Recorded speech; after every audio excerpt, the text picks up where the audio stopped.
Last class में हमने discuss किया था सपोर्ट एंड रेजिस्टेंस लेवल को। आज हम डिस्कस करेंगे ट्रेंड लाइन को, और उसके बाद हम डिस्कस करेंगे ट्रेंड लाइन को हम कैसे सपोर्ट एंड रेजिस्टेंस लेवल के साथ कंबाइन करके अपने ट्रेड सेटअप को ढूंढ सकते हैं। ठीक है, तो चलिए अब स्टार्ट करते हैं। ट्रेंड लाइन, ट्रेंड लाइन में क्या होता है कि जो भी आप चार्ट पे देखते हो, अप ट्रेंड या लो ट्रेंड, सॉरी डाउन ट्रेंड, उसमें आप क्या करोगे, कुछ पॉइंट्स होंगे जिन पॉइंट्स को आप यूज़ करके ट्रेंड लाइन को ड्रा करोगे। ये ट्रेंड लाइन दो टाइप की होती है, एक अपवर्ड ट्रेंड लाइन और एक होती है डाउन ट्रेंड ट्रेंड लाइन। ठीक है, अब ये जो एग्जांपल है आपके सामने, ये अपवर्ड ट्रेंड में हमने ट्रेंड लाइन को यूज़ किया। आपने पहले देखा था कि किस तरह से हमने मेजर हाई और मेजर लो बनाए थे। हायर हाई, हायर लो, ये हमने डिस्कस किया था। ये हायर हाई, ये हाई बना, उसके बाद ये हायर हाई बना, ये नेक्स्ट हायर हाई बना, ये लो पॉइंट था, इसके बाद हायर लो बना, और उसके बाद ये नेक्स्ट हायर लो बना।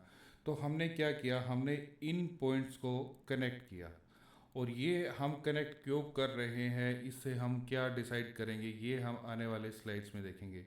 ठीक है, इससे हम क्या करते हैं कि हम देखते हैं कि एक ट्रेंड की फॉर्मेशन क्या हो रही है, किस तरह से हो रही है। ट्रेंड अपसाइड जा रहा है तो हमें किस तरह से और कैसे अपने ट्रेड सेटअप को ढूंढना है, जिसके बेस पे हम ट्रेड करेंगे। जब तक हमें ये चीज़ें क्लियर नहीं होंगी तब तक हम अच्छे से ट्रेडिंग में डिसीजन नहीं ले पाएंगे। इसलिए ये कॉन्सेप्ट बहुत इम्पोर्टेंट कॉन्सेप्ट है।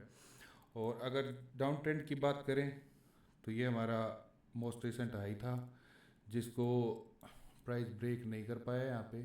उसके बाद इसने क्या किया, इसने ये लोअर हाई बनाई, ये एक लो पॉइंट था, इसको हर बार ब्रेक किया। आपको ये सब पता होगा, ये मैंने पहले बताया हुआ है।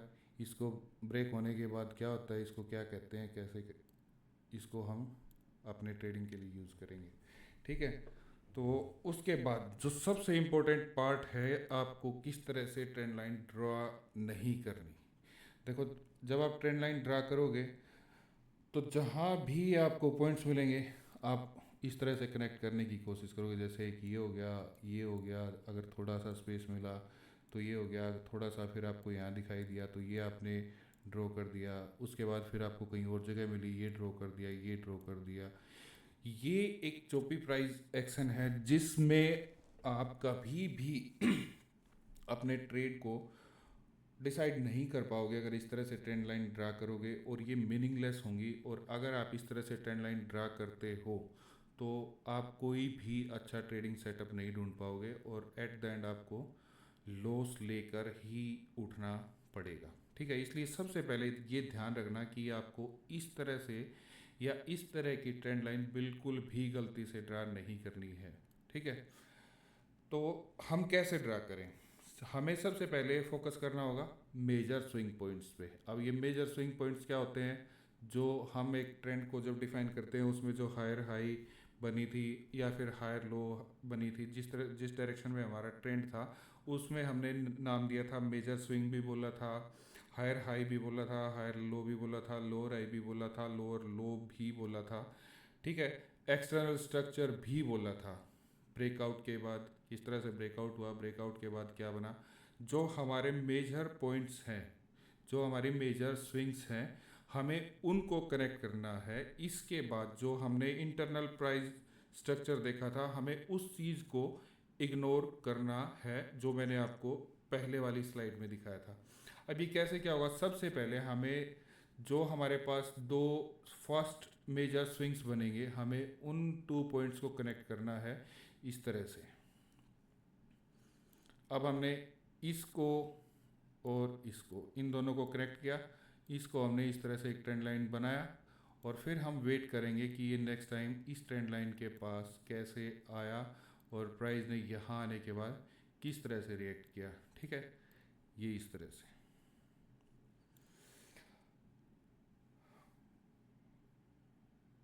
ठीक है, हमें ये ट्रेंड लाइन को है ना इस तरह से बनाना है कि हम इसमें अपने स्विंग्स के मैक्सिमम टच को इन्वॉल्व कर सकें, जो आपने सपोर्ट एंड रेजिस्टेंस को ड्रॉ करते टाइम बनाया होगा।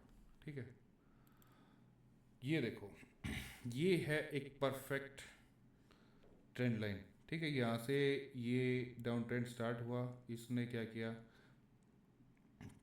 ये स्विंग लिया, उसके बाद ये पुल बैक पे आया, उसके बाद फिर से स्विंग लिया, फिर से पुल बैक के लिए आया, फिर से स्विंग, फिर से पुल बैक के लिए आया, फिर से डाउन गया, फिर ऊपर आया। तो ये जो ट्रेंड लाइन है ना, इसमें हमारे मोस्ट टचेज इन्वॉल्व है, फर्स्ट, सेकंड, थर्ड और ये फोर्थ। तो जो भी हम ट्रेड लेंगे यहाँ पे, वो सारे के सारे हमें डाउन साइड के ट्रेड लेने हैं। अप साइड का कोई भी ट्रेड आप नहीं लोगे। क्यों? क्योंकि ट्रेंड की जो डायरेक्शन है फिलहाल वो डाउन साइड की है। ठीक है, आपने देखा आप यहाँ पे ट्रेड नहीं ले पाए, क्यों? क्योंकि यहाँ तक तो आप ट्रेंड में था। उसके बाद यहाँ देखा, ठीक है, यहाँ भी आप ट्रेड नहीं ले पाए। उसके बाद आपने यहाँ पे देखा, यहाँ पे ब्रेक ऑफ स्ट्रक्चर हुआ डाउन साइड में, फिर ये पुल बैक के लिए आया और इसने इस ट्रेंड लाइन पे रेजिस्टेंस लिया। यहाँ पे आप अपना, यहाँ पे या फिर इस कैंडल की क्लोजिंग के बाद जो है वो ट्रेड ले सकते हो। इससे पहले आप नहीं लेना ट्रेड। और जो हम डाउन साइड का जो ट्रेंड है उसमें सिर्फ हम सेल साइड के ही ट्रेड लेंगे। बाई साइड के लिए आप कभी भी ट्राई मत करना। कहीं ऐसा मत करना कि हाँ ठीक है, प्राइस काफ़ी नीचे आ गया, मैं यहाँ पे ट्रेड ले लूँ, अब यहाँ प्राइस नीचे आ गया, मैं यहाँ पे ट्रेड ले लूँ, पुल बैक के लिए जाएगा। फिर आप सोचोगे कि मैं यहाँ पे ट्रेड ले लूँ, ये पुल बैक के लिए जाएगा, या फिर यहाँ पे आप ट्रेड लेने के लिए सोचोगे। लेकिन ऐसा मत करना। हमें एक चीज़ को ऑलवेज ध्यान में रखना है कि हम सिर्फ ट्रेंड की डायरेक्शन में ही ट्रेड लेंगे, अदरवाइज हम ट्रेड नहीं लेंगे। ठीक है, देखो, अगर आप ट्रेंड की डायरेक्शन में यहाँ पे ट्रेड लेते हो तो आपको यहाँ तक का एक अच्छा खासा ट्रेड मिलता है। और जब भी आप ये डाउन साइड ट्रेंड में अगर आप लॉन्ग ट्रेड की या बाई साइड ट्रेड लेने की कहीं पे भी आप प्लानिंग करते हो, फोर से आप यहाँ प्लानिंग करते हो तो यहाँ से रिवर्स आया, ये आपका स्टॉप लॉस जाएगा। फिर आप यहाँ प्लानिंग करते हो बाई साइड की ट्रेड लेने के लिए, प्राइस फिर से यहाँ नीचे आ गया, फिर से आपको लॉस लगेगा। अगर आप यहाँ ट्रेड लेने के लिए सोच रहे हो बाई साइड की, फिर से प्राइस ऊपर गया, नीचे आया, यहाँ फिर से आपको लॉस लगेगा। इसलिए अगर आपको प्रॉपर ट्रेडिंग करनी है और अच्छे से ट्रेड को मैनेजमेंट करके चलना है, और तो आपको ट्रेंड की डायरेक्शन में ट्रेड लेना होगा। और अगर आप ट्रेंड की डायरेक्शन को फॉलो कर रहे हो, आप यहाँ पे 1 2 3 4 5 6 जितने भी आपको ट्रेड मिलते हैं उतने ट्रेड ले सकते हो। क्यों? क्योंकि आप ट्रेंड की डायरेक्शन में जा रहे हो, ट्रेंड के अगेंस्ट नहीं जा रहे हो। ट्रेंड के अगेंस्ट जब भी जाओगे 101% आपको लॉस लेना ही पड़ेगा। इस कंडीशन में कभी भी आप प्रॉफिट जनरेट नहीं कर पाओगे। ठीक है, अब ये जिस तरह से हम क्या कर रहे थे, इस तरह से हम एक बॉक्स ले रहे थे और हम अपने सपोर्ट एंड रेजिस्टेंस को ड्रॉ कर रहे थे। ठीक इसी तरह ये सेम पहले वाला ही चार्ट है। इसको हमने क्या किया, जो बॉक्स हमने सपोर्ट एंड रेजिस्टेंस में लिया था कुछ उस तरह का बॉक्स लिया, और इसमें जितने भी मेजर स्विंग्स थे हमने उनके मैक्सिमम टचेज को इसके अंदर इन्वॉल्व किया, इसके अंदर लिया। ये यहाँ पे देखो, उसके बाद ये यहाँ पे देखो। अब सोचोगे कि भाई ये जो स्विंग है ये नीचे रहेगी, देखो इसमें हम कुछ नहीं कर सकते। जिस तरह से मार्केट चल रही है वो चलेगी, हमें सिर्फ मार्केट के फुटप्रिंट को फॉलो करना है। हम मार्केट के साथ कभी भी ज़बरदस्ती नहीं कर सकते। ठीक है, अब ये आप देखोगे यहाँ से यहाँ से यहाँ से यहाँ से ये जो एरिया है ये एक रेजिस्टेंस की तरह काम कर रहा है। क्यों? क्योंकि प्राइस इसको कहीं पे भी ब्रेक नहीं कर पाया। अगर ब्रेक करने की कोशिश की तो वो फेल रहा और वो at the end down side में ही आया। अब ये डाउन साइड में क्यों आया? क्योंकि ट्रेंड हमारा डाउन साइड का है, इसलिए ये बार बार डाउन साइड में आ रहा है, इस जगह को रिटेस्ट करके या फिर आप कह सकते हो टच करके।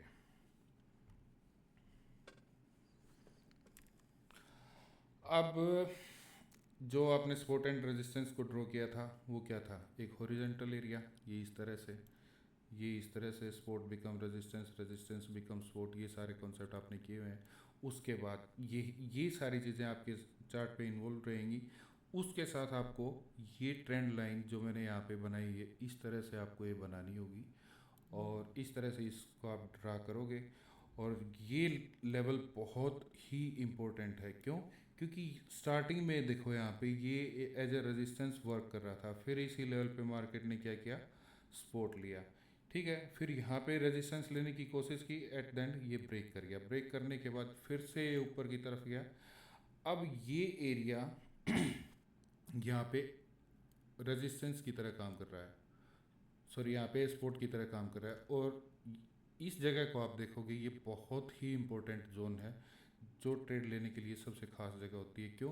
क्योंकि यहाँ पे हमारे पास दो कॉन्फ्लुएंस हैं। एक हमारा ये जो जोन है, वेरी इंपॉर्टेंट जोन ये है। दूसरा ये हमारा ट्रेंड लाइन का सेकंड टच भी यहाँ पे हमें मिल रहा है। तो ये एक अच्छा लॉन्ग साइड ट्रेड हो सकता है। और ये देखो यहाँ पे ट्रेंड लाइन हमसे काफ़ी दूर है। ठीक है, इस ट्रेड को आप कंसिडर मत करो।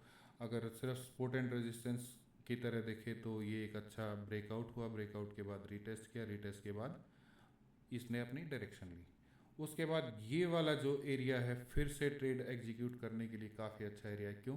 क्योंकि यहाँ पे देखो ये रेजिस्टेंस की तरह काम कर रहा था, फिर इसने यहाँ पे ब्रेकआउट किया, रीटेस्ट किया, फिर से गया, और फिर अब इस जगह पे यहाँ पे दोनों चीज़ें एक साथ है। एक तो आपकी ट्रेंड लाइन वर्किंग में है, फर्स्ट टच, सेकंड टच, मैंने कहा था टू टच देखने हैं हमें इनिशियली। तो ये फर्स्ट टच और ये सेकंड टच आपको मिला, ये थर्ड टच मिला यहाँ पे, और इसके साथ आपको एक सपोर्ट एंड रेजिस्टेंस वाला इंपॉर्टेंट लेवल मिला। यहाँ पे प्राइस सपोर्ट लिया और प्राइस अपनी डायरेक्शन में यहाँ पे कंटिन्यू कर गया। ठीक है, ये ट्रेड अच्छा क्यों है? बात नंबर एक कि हम ट्रेंड को फॉलो कर रहे हैं क्योंकि हमें पता है यहाँ पे अब ट्रेंड है। और सेकंड पॉइंट, एक सपोर्ट एंड रेजिस्टेंस वाला इंपॉर्टेंट जोन है यहाँ पे। थर्ड पॉइंट, हमें हमारे प्राइस को एक ट्रेंड लाइन पे अच्छी खासी सपोर्ट यहाँ पे मिली। इस कैंडल की जो एक ग्रीन कैंडल की क्लोजिंग है, यहाँ से ट्रेड का एग्जीक्यूशन होगा, और वो क्या होगा, लॉन्ग साइड के लिए होगा। और इस ट्रेंड लाइन के और सपोर्ट लेवल के नीचे हमारा स्टॉप लॉस आएगा। क्यों? क्योंकि ये स्टॉप लॉस को ब्रेक करना मार्केट के लिए काफ़ी मुश्किल होगा। अगर मार्केट इस स्टॉप लॉस को ब्रेक करती है, इट मीन्स कि मार्केट अपनी स्ट्रक्चर को, या फिर आप कह सकते हो ट्रेंड को ही शिफ्ट कर रही है। और जब ट्रेंड शिफ्ट होता है तब मार्केट में बहुत एक पावरफुल फिनोमेना होता है, जिसमें जहाँ अब तक अप ट्रेंड में बायर्स हैवी थे, और जब ट्रेंड शिफ्ट होगा तो यहाँ पे बायर्स की बजाय सेलर्स हैवी होंगे।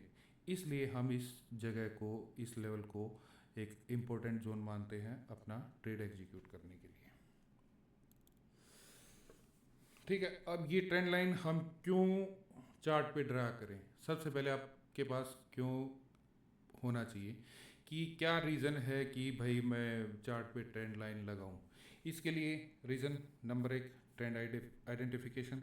हमें ट्रेंड का पता चलता है कि हम मार्केट की किस डायरेक्शन में ट्रेड करने जा रहे हैं। और उसके बाद डायनेमिक सपोर्ट एंड रेजिस्टेंस, जो हमारे initial support and resistance level होते हैं वो क्या होते हैं, एक हॉरिजॉन्टल वे में होते हैं, एक सीधी लाइन होती है जिसमें हम इम्पोर्टेंट लेवल्स को ढूंढते हैं और फिर वहाँ पे हम इसको मार्क करते हैं। ठीक है, उसके बाद तीसरा क्या होता है कि अगर मार्केट अपोजिट ट्रेंड के अपोजिट डायरेक्शन में ट्रेंड लाइन को ब्रेक करती है, ब्रेक एंड क्लोज करती है, इट मीन्स कि ये एक अर्ली सिग्नल है आपके लिए कि यहाँ से ट्रेंड में रिवर्सल आ सकता है। अगर आपको कहीं रिवर्सल इस तरह से ट्रेंड लाइन को ब्रेक होते दिखाई देता है, उसके बाद आप ट्रेंड की डायरेक्शन में ट्रेड नहीं लोगे। क्यों? क्योंकि ट्रेंड यहाँ पे शिफ्ट हो रहा है, इसलिए आपको वेट करना पड़ेगा प्रॉपर कि हाँ अप डाउन साइड ट्रेंड अगर स्टार्ट हो रहा है तो मुझे अपने नेक्स्ट ट्रेड की प्लानिंग कैसे करनी है।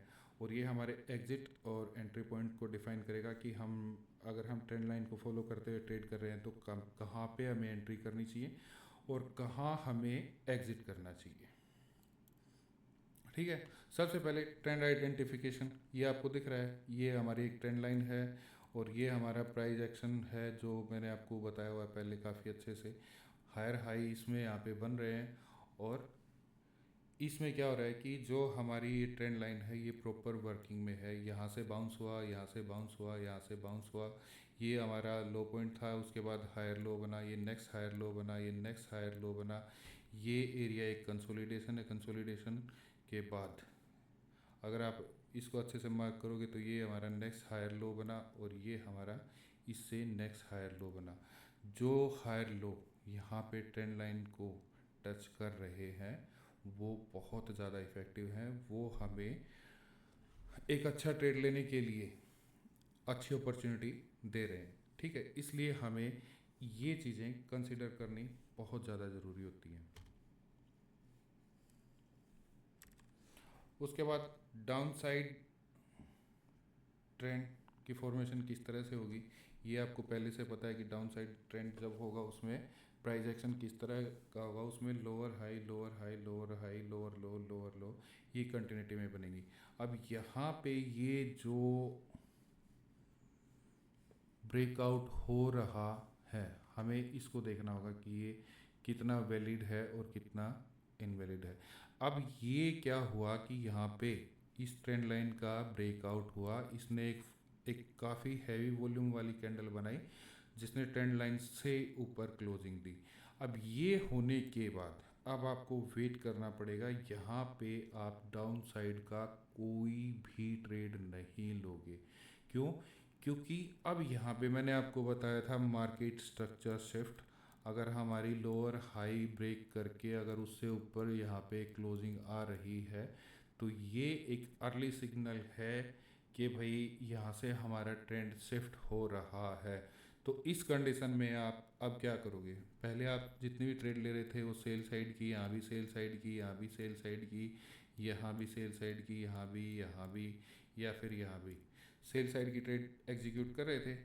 लेकिन यहाँ पे आप ये ब्रेक एंड क्लोज होने के बाद आप सेल साइड की ट्रेड नहीं ले सकते। हो सकता है ये फेक आउट हो, लेकिन ये यहाँ पे आप देखोगे कि ये प्राइस इस कंसोलिडेशन के बाद हमारी ट्रेंड लाइन से ऊपर सस्टेन कर रहा है। इन दैट केस अब हम यहाँ पे शॉर्ट साइड ट्रेड की कभी भी प्लानिंग नहीं करेंगे। अब हम वेट करेंगे कि हमें इस तरह की फिर से फॉर्मेशन मिले और हम अब लॉन्ग साइड ट्रेड ही लेंगे।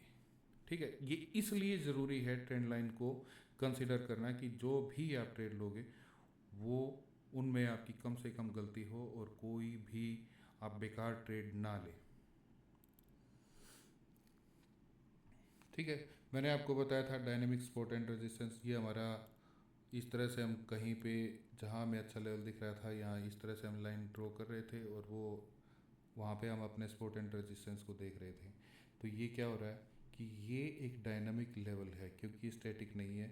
पहला ये यहाँ बना, यहाँ पे प्राइस कुछ हो रहा है, दूसरा यहाँ बना, यहाँ प्राइस कुछ हो रहा है, ये तीसरा यहाँ बना, यहाँ प्राइस कुछ हो रहा है। लेकिन इस लेवल पे प्राइस की ऊपर वाली रेंज और नीचे वाली रेंज वो स्टैटिक है, लेकिन ट्रेंड लाइन के केस में हर बार प्राइस चेंज हो रहा है, इसलिए आप इसे डायनामिक सपोर्ट एंड रेजिस्टेंस कहोगे।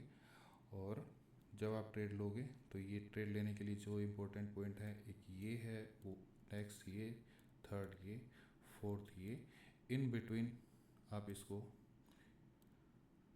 कैसे कंसिडर करोगे। ये जो एरिया है इसमें आप ट्रेड एग्जीक्यूट मत करो क्योंकि यहाँ पे मार्केट एक रेंज बना रही है। लेकिन इस रेंज के दौरान अगर ये आपकी ट्रेंड लाइन के ऊपर प्राइस सपोर्ट ले रहा है तो ये ट्रेड लेने के लिए एक अच्छी अपॉर्चुनिटी मानी जाती है। और जब आप बैक टेस्ट करोगे, इस चीज़ को बार बार देखोगे, तब आपको ये चीज़ भी समझ में आएगी कि हाँ आपको यहाँ ट्रेड लेना चाहिए या नहीं लेना चाहिए। ठीक है, सेम कंडीशन किस में, डाउन साइड ट्रेंड में। ये देखो फिर से यहाँ पे, ठीक है, ये यहाँ पे एक रेजिस्टेंस की तरह काम कर रही है। यहाँ भी रेजिस्टेंस लिया इसने, यहाँ भी रेजिस्टेंस लिया, यहाँ भी रेजिस्टेंस लिया। ये जितनी बार रेजिस्टेंस ले रही है वो वहाँ पे हर बार आपको एक नई ट्रेडिंग अपॉर्चुनिटी मिल रही है कि हाँ अब ये अच्छा प्लेस है कि यहाँ से आप अपनी ट्रेड को एग्जीक्यूट कर सकते हैं। ठीक है, अब जैसे ही मैंने क्या कहा था कि जब ट्रेंड लाइन ब्रेक होगी, ट्रेंड लाइन से नीचे प्राइस क्लोजिंग देगा तो उसके बाद हम ट्रेंड की डायरेक्शन में ट्रेड नहीं लेंगे। क्यों? क्योंकि ये हमारे पास अर्ली सिग्नल होता है ट्रेंड में शिफ्ट होने का। अब तक ये जो लेवल था ये एज ए सपोर्ट काम कर रहा था। जैसे ही इसने इसको ब्रेक किया, इसने इसको रीटेस्ट किया और ये डाउन साइड में लो वॉल्यूम के साथ आना स्टार्ट हुआ। और उसके बाद क्या हुआ, मैंने क्या कहा था, सपोर्ट ही रेजिस्टेंस बनता है, रेजिस्टेंस ही सपोर्ट बनता है। ये एरिया इसने यहाँ पे ब्रेक किया, एक छोटा सा रिटेस्ट दिया, लेकिन उसके बाद यहाँ पे इसने ब्रेकआउट के बाद प्रॉपर इस लेवल को रिटेस्ट किया और मार्केट ने डाउन साइड में जाना स्टार्ट किया। तो ये हमारे पास एक अच्छा एरिया है शॉर्ट ट्रेड प्लान करने का, या फिर यहाँ से भी हम शॉर्ट ट्रेड ले सकते हैं। लेकिन ये वाला जो एरिया है ये बेस्ट पॉसिबल एरिया है कि जहाँ से आप सेल साइड का ट्रेड ले सकते हो। ठीक है, अब ये जो ट्रेंड लाइन है ये आपको एंट्री और एग्जिट पॉइंट कैसे शो करेगी, या किस तरह से आप इसको कैलकुलेट करोगे कि हाँ भाई मुझे ट्रेंड लाइन पे कहाँ पे एंट्री करनी चाहिए या फिर कहाँ पे मुझे एग्जिट करना चाहिए। अब ये एक देखोगे बड़ा अच्छा सा मार्केट में ट्रेंड बना है ट्रेंड लाइन का, ये फर्स्ट टच ठीक है, नहीं लेना ट्रेड। क्यों? क्योंकि अभी ये रिसेंट ट्रेंड शिफ्ट हुआ है। यहाँ से हो सकता है कि मार्केट क्या करे, मार्केट फॉल्स ब्रेकआउट दे और वापस अपने डायरेक्शन में चली जाए। फिर ये सेकंड सिग्नल मिला, ठीक है नहीं लिया ट्रेड, कोई बात नहीं। थर्ड सिग्नल, यहाँ पे आप इस कैंडल की क्लोजिंग पे ट्रेड ले सकते हो या फिर इस कैंडल की क्लोजिंग पे आप ट्रेड ले सकते हो। अब ट्रेंड लाइन को हम कैसे यूज़ करें, देखो जो ट्रेंड लाइन है हमारी, ठीक है, इससे ऊपर होगा हमारा स्टॉप लॉस। फर्स्ट टारगेट हमारा क्या होता है, जो हमारी नियरेस्ट लो पॉइंट होगा, लोअर लो इसमें डाउन साइड ट्रेंड में जो हमारी मोस्ट रिसेंट लो होगी वो हमारा फर्स्ट टारगेट। अगर आप इसको चैनल बनाकर चलते हो तो ये हमारा फर्स्ट टारगेट। ठीक है, प्राइस फिर से ऊपर की तरफ आया, यहाँ पे फिर से आपने ट्रेड लिया। अब इसमें आपका एंट्री पॉइंट क्या हो सकता है, इसमें आपका एंट्री पॉइंट हो सकता है, ठीक है आप एक ट्रेंड लाइन को ट्रेड करना चाहते हो, यहाँ पे आप एंट्री करो। स्टॉप लॉस कहाँ होता था पहले, या तो सपोर्ट लेवल के नीचे या फिर रेजिस्टेंस लेवल के ऊपर। अगर ये डाउन साइड का ट्रेंड है तो इसमें आपका स्टॉप लॉस कहाँ होगा, ये आपका स्टॉप लॉस होगा। फर्स्ट टारगेट क्या होगा आपका, फर्स्ट टारगेट यही होगा जो आपके सामने फर्स्ट मेजर स्विंग होगी वो वाला। फिर से आप ट्रेड एग्जीक्यूट करते हो, ये आपका फिर से एंट्री बनेगी। नेक्स्ट टारगेट क्या होगा आपका, फिर से जो मोस्ट रिसेंट स्विंग लो, या फिर आप अगर दोनों साइड से ट्रेंड लाइन को देख रहे हो तो ये सारे हमारे प्रॉफिट बुकिंग वाले होंगे। और यहाँ पे इनसे ऊपर स्विंग से ऊपर हमारे स्टॉप लॉस होंगे। अब यहाँ पे आप देखोगे ट्रेंड लाइन से ऊपर क्लोजिंग दी, ट्रेंड लाइन को रिटेस्ट किया, मार्केट ने क्या किया, अपनी डायरेक्शन को चेंज कर लिया। यहाँ पे अब तक जितने भी आपके ट्रेड थे सही डायरेक्शन में जा रहे थे, ठीक है, यहाँ पे आपने किसी भी कंडीशन में किसी भी यूजर से ट्रेड ले लिया तो आपका स्टॉप लॉस का एरिया जो है वो बहुत छोटा है और टारगेट का एरिया है वो बहुत बड़ा है। तो इसलिए हम अपने रिस्क को मैनेज करके चलते हैं कि यहाँ पे अगर हमारा एक स्टॉप लॉस हिट होता है तो हमें कोई प्रॉब्लम नहीं होनी चाहिए। क्यों? क्योंकि ये तो इस गेम का एक पार्ट है और ये आपको एक्सेप्ट करना पड़ेगा। तो स्टॉप लॉस तो हर रोज़ एक मिलते रहेंगे आपको। तो ये वाली ट्रेड में आपका अगर स्टॉप लॉस हिट हुआ है तो टेक इट इजी। क्यों? क्योंकि अगर आप प्रॉफिट गेन करते तो वो आपका रेशो था 1:8 का। अगर 1% अगर पर ट्रेड आप स्टॉप लॉस ले रहे हो तो यहाँ पे तकरीबन जितने भी ट्रेड बने 1:8 आर के बने हैं। तो ये 1% अमाउंट कोई बड़ा नहीं है एक लूजिंग ट्रेड के लिए। सेम इसी तरह अपसाइड का जो ट्रेंड होगा उसमें हम इस तरह से ट्रेड करेंगे। ये सारी चीज़ें आपको पहले बताई हुई हैं, सपोर्ट रेजिस्टेंस कहाँ पे क्या होता है। ये यहाँ पे रेजिस्टेंस को ब्रेकआउट किया, फिर ये रीटेस्ट के लिए आया, फिर यहाँ पे आपने ट्रेड एग्जीक्यूट किया, फर्स्ट टारगेट आपका यही एरिया होगा। अब ये वाला जो ट्रेड है ये सबसे ज़्यादा इफेक्टिव है। क्यों? क्योंकि यहाँ पे आप सपोर्ट के बेस पे ट्रेड ले रहे थे, लेकिन यहाँ आपको एक सपोर्ट भी मिल रही है और यहाँ आपको एक ट्रेंड लाइन भी दिख रही होगी। ट्रेंड लाइन की ट्रेंड लाइन की भी आपको यहाँ पे हेल्प मिल रही है जहाँ से आप ट्रेड एग्जीक्यूट कर सकते हो। यहाँ पे आपने ट्रेड लिया, फर्स्ट टारगेट आपका ये हाई होगी, यहाँ तक आप आए, एक काफ़ी अच्छा ट्रेड आपको फिर से मिला। इस तरह से आपको ये ट्रेंड लाइन और जो आपके सपोर्ट एंड रेजिस्टेंस लेवल है इस तरह से आपको ट्रेड लेने में हेल्प करते हैं। ठीक है, अब ये देखो फिर से जो आपने मार्केट स्ट्रक्चर अब तक सीखा था ठीक उसी के अकॉर्डिंग चल रहा है। यहाँ तक अप ट्रेंड था, यहाँ से इसने ट्रेंड लाइन को ब्रेक किया, यहाँ से आपका शिफ्ट हुआ, फिर इसने एक परफेक्ट ट्रेंड लाइन का 2 बार रीटेस्ट किया। स्टॉप लॉस अगर यहाँ पे भी आप ट्रेड एग्जीक्यूट करते हो तो आपका ट्रेंड लाइन के ऊपर आएगा। अगर इस कैंडल के बेस पे यहाँ से आप ट्रेड एग्जीक्यूट करते हो, इन दैट केस भी आपका स्टॉप लॉस ट्रेंड लाइन के ऊपर आएगा, जो आपके लिए एक अच्छी प्रोटेक्शन एरिया होगा। और एक आपको अच्छा सा ट्रेड आपको दिख रहा होगा कितना अच्छा ट्रेड यहाँ से मिल सकता है। इसलिए आपको support and resistance trend line को अच्छे से प्रॉपर सीखना होगा। और ये एक वीडियो देखने से कभी नहीं आएंगी, जब तक आप चार्ट पे इनको खुद से इम्प्लीमेंट नहीं करोगे मैक्सिमम टाइम, तब तक ये चीज़ें आपके कभी भी समझ में नहीं आएंगी। इसलिए जितना सारा कुछ अभी तक आपने सीखा है उसको चार्ट पे अप्लाई करो। चार्ट पे अप्लाई करोगे प्राइस एक्शन की अंडरस्टैंडिंग आएगी। चार्ट पे अप्लाई करोगे आपको पता चलेगा कहाँ पे ट्रेंड लाइन बन रही है। चार्ट पे अप्लाई करोगे आपको पता चलेगा कि कहाँ पे एक अच्छा सपोर्ट एरिया है। चार्ट पे अप्लाई करोगे तब आपको पता चलेगा कि कहाँ पे रेजिस्टेंस है। ठीक है, अगर आप किसी भी डायरेक्शन में ट्रेड लेते हो तो ये जो चीज़ें हैं आपको आपके ट्रेडिंग डिसीजन में हेल्प कर रही हैं। ठीक है, आपको यहाँ पे दिख गया कि हाँ भाई यहाँ पे प्राइस शिफ्ट हो गया और इसने यहाँ पे रीटेस्ट देने आया, और फिर मैंने इसको यहाँ पे शॉर्ट साइड के लिए ट्रेड को एग्जीक्यूट किया।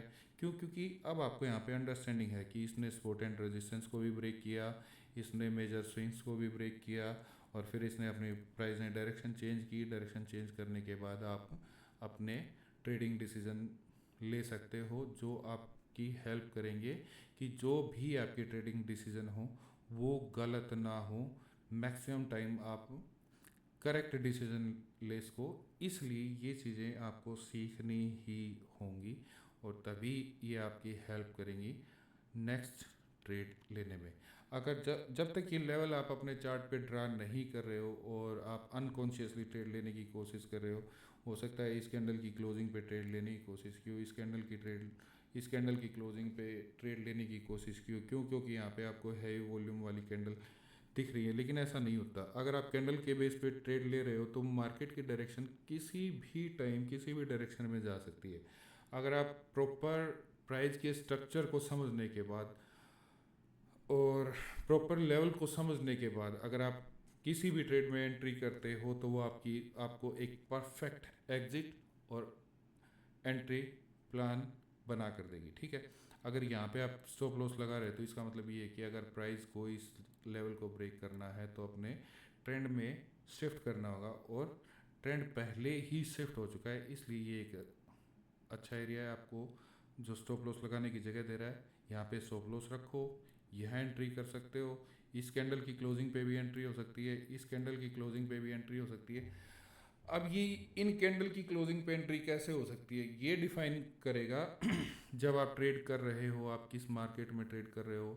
और अगर आप मार्केट ओपनिंग टाइम में ट्रेड लेना चाह रहे हो अर्ली मॉर्निंग, या फिर किसी भी कोई भी सेशन मार्केट का चल रहा है उस सेशन के अकॉर्डिंग ट्रेड लेना चाह रहे हो तो उसके अकॉर्डिंग आप ट्रेड लोगे। ठीक है, और उसके बाद आपको दिख रहा है कि फर्स्ट एरिया ये आपको दिख गया, ये जो जोन है एक तरह से ये कंसोलिडेशन वाला जोन है। तो कोशिश करना कि कंसोलिडेशन में आप ट्रेड ना लें। हो सकता है आप इस कैंडल ने जब इस कंसोलिडेशन को यहाँ पे ब्रेक किया, यहाँ पे आपने ट्रेड लिया, यहाँ पे आपने स्टॉप लॉस रखा, टारगेट 1:2 आप मिनिमम रखना, और इस तरह से आप ये ट्रेड अपनी प्लान कर सकते हो। ठीक है, अब आपको करना क्या है? सबसे पहले मैं आपको 20 चार्ट्स के ऊपर ट्रेंड लाइन ड्रा करनी है, 20 चार्ट्स के ऊपर प्रॉपर चैनल ड्रा करना है। 20 चार्ट्स आपको ऐसे बनाने हैं जहाँ पे trend line support and resistance level के साथ होगी। ठीक है, 20 चार्ट्स ऐसे बनाने हैं जहाँ पे ट्रेड लेने के लिए ट्रेंड लाइन और सपोर्ट के ऊपर, जैसे ये आपकी है एक सपोर्ट एरिया, और उसके बाद ये अच्छा ये हो गया आपका एक ट्रेंड लाइन एरिया। तो इस तरह से प्राइस ने मूव किया, यहाँ पे प्राइस ने इस एरिया पे सपोर्ट ली, ट्रेंड लाइन पे भी ली और सपोर्ट एरिया भी लिया और यहाँ से आपने ट्रेड एग्जीक्यूट किया। इस तरह के भी 20 चार्ट। ठीक इसी तरह इसका अपोजिट करो कि ट्रेड यहाँ से प्राइस ने क्या किया, ये सपोर्ट ब्रेक की, फिर ये गया इस तरह से और यहाँ से इसने कहीं ट्रेंड लाइन की फॉर्मेशन स्टार्ट की और ये फिर से यहाँ ऊपर गया और ये सपोर्ट या फिर ये रेजिस्टेंस लेवल पे इसने लिया और फिर ये नीचे की साइड आया। इस तरह के आपको 20 चार्ट्स बनाने होंगे। ठीक है, इन लास्ट 20 चार्ट्स आपको ये देखना होगा कि how many times trend line with support और रेजिस्टेंस के साथ काम कर रही है और उस ये सब देखने के बाद इस तरह से कितने ऐसे ट्रेड हैं जो आपके फेवर में आए और कितने ऐसे ट्रेड हैं जो आपके अगेंस्ट गए। ठीक है, जब भी आप ट्रेड प्लान करोगे उसमें आपका रिस्क मैनेजमेंट वाला रूल अच्छे से इन्वॉल्व होना चाहिए। कैसे, अगर मेरा स्टॉप लॉस हिट होगा तो वो 1% लॉस लेकर जाएगा, अगर मेरा टारगेट हिट होगा तो वो कम से कम 2% पे हिट होना चाहिए। ठीक है।